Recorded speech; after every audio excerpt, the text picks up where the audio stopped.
तुम्हारा दुश्मन कभी अपना नहीं हो सकता, चाहे परिस्थिति कुछ भी हो तुम्हारी लाइफ की। तुम्हारे कॉम्पिटिटर्स, तुमसे जलने वाले लोग, तुम्हें हराने की सोच रखने वाले लोग, तुम्हारे पीठ पीछे तुम्हारी हार का इंतजार करने वाले लोग कभी तुम्हारे अपने नहीं होते। ये लोग जो होते हैं वो डबल फेसेस होते हैं। डबल फेसेस जो लोग होते हैं वो तुम्हारे सामने कुछ और होते हैं और तुम्हारे पीठ के पीछे तुम्हारी ही बुराई करते हैं, क्योंकि वो दिल से कभी नहीं चाहते कि तुम जीतो। इस बात को हमेशा याद रखना। तुम्हारी लाइफ में ऐसे लोगों का जितना कम इन्वॉल्वमेंट होगा तुम्हारे लिए उतना बढ़िया रहेगा, क्योंकि इन लोगों से तुम्हें एक नेगेटिव एनर्जी मिलती है जो तुम्हारे काम में रिकॉर्ड बनेगी। जिन भी लोगों से लगे कि ये लोग नेगेटिव हैं, ये लोग मुझे गलत ऊर्जा दे रहे हैं, दूरी बना लो। तुम्हारा दुश्मन अपना होने का चाहे कितना अच्छा ही दिखावा क्यों ना कर ले, वो कभी अपना नहीं हो सकता, नहीं हो सकता, क्योंकि उसकी फितरत में नहीं अपना होना, तभी तो दुश्मन है। वरना दुश्मन क्यों होता? वो तुम्हारे मुंह के सामने कितना ही अच्छा व्यवहार कर ले, तुम्हारे साथ कितनी तुम्हारी फिक्र दिखा ले, बस मन के अंदर बैक ऑफ द ब्रेन में तुम्हें हराने की, तुम्हें गिराने की चालें बुनता ही रहेगा। तो तुम्हें करना क्या है? अब दुश्मन को दोस्त की तरह दिखो। बहुत पावरफुल चीज मैं तुम्हें बताने वाला इस वीडियो में। अपने दुश्मन को दोस्त की तरह दिखो। तुम्हारा दुश्मन को लगना चाहिए कि तुम बेवकूफ हो। तुम्हारे दुश्मन को लगना चाहिए कि वो तुमसे ज्यादा चालाक है, तुमसे ज्यादा स्मार्ट है, तुमसे ज्यादा तेज है और वो काबिल है पूरी तरह तुम्हें हराने के। तुम्हारे दुश्मन के बैक ऑफ द ब्रेन में लगातार चलते रहना चाहिए, क्योंकि जब सामने वाले को लगता है तुम्हारे अंदर दम नहीं है, तब वो अपने अंदर का दम दिखाना शुरू करता है, क्योंकि हर किसी के अंदर अहंकार होता है, घमंड होता है। और जब हम अपने आप को सामने वाले को छोटा दिखाते हैं ना,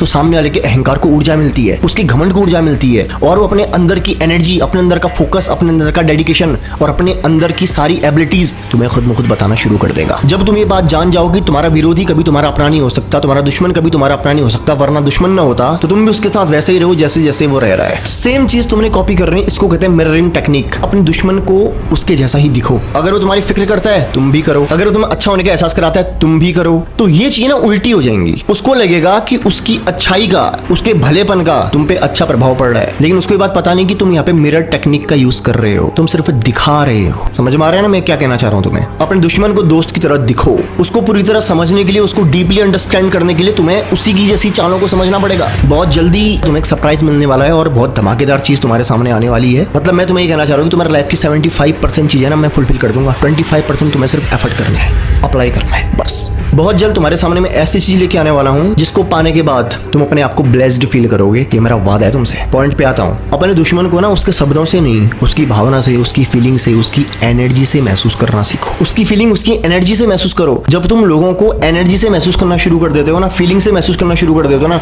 तो तुम उनके शब्दों के जाल में नहीं पड़ते। तुम ये समझ जाते हो कि यार ये जो बोल रहे हैं ऊपर ऊपर से बोल रहे हैं, साला अंदर से तो खेल कुछ हो रही है, अंदर से तो खेल कुछ हो रही है, दिखावा तो ऊपर ऊपर का है। 90% लोग इस बात को समझ ही नहीं पाते और शब्दों को सच मान लेते हैं।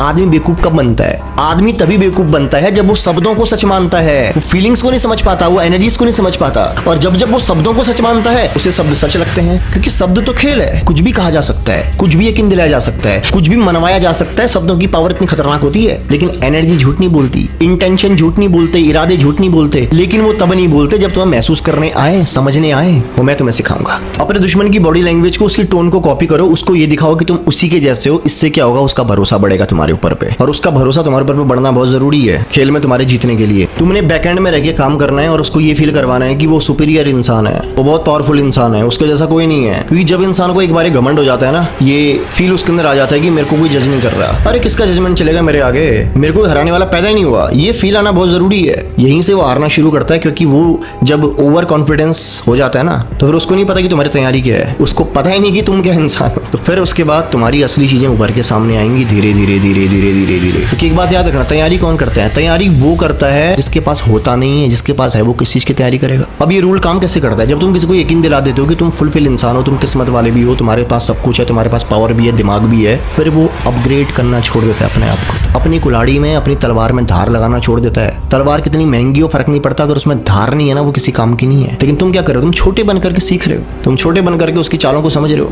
तुम अपने आप को अपग्रेड कर रहे हो। और एक समय ऐसा आएगा कि तुम अपने आप को इतना अपग्रेड कर चुके होगे और सामने वाला अपने घमंड में डूबा होगा। तो वीडियो से तुम्हें क्या समझ में आया? अपने दुश्मन का सबसे भरोसेमंद दोस्त बनना बहुत जरूरी है। याद रखना, खुद को अपग्रेड करना जरूरी है। जानकारी, नॉलेज ताकत है, पावर है, वेपन है। और जिसके पास जितनी ज्यादा नॉलेज होती है, जिसके पास शब्दों की कमी नहीं होती, वही पावरफुल इंसान है। इस बात को हमेशा ध्यान रखना। नॉलेज की तुम्हारे पास कभी कमी होनी ही नहीं चाहिए। अब मैं तुम्हें ये नहीं बताऊंगा कि वीडियो से तुम्हें क्या समझ में आया, ये तुम खुद बताओगे कमेंट में। तुमने जो कुछ सीखा, तुम्हें जो समझ में आया, कमेंट में जरूर लिखना। बाकी तुम्हारे अंदर अगर कोई टॉपिक है, किसी टॉपिक पे तुम वीडियो बनवाना चाहते हो, उसको कमेंट में जरूर लिखना। ध्यान रखो अपना। मिलता हूं तुमसे अगली ऐसी ही धमाकेदार वीडियो के साथ।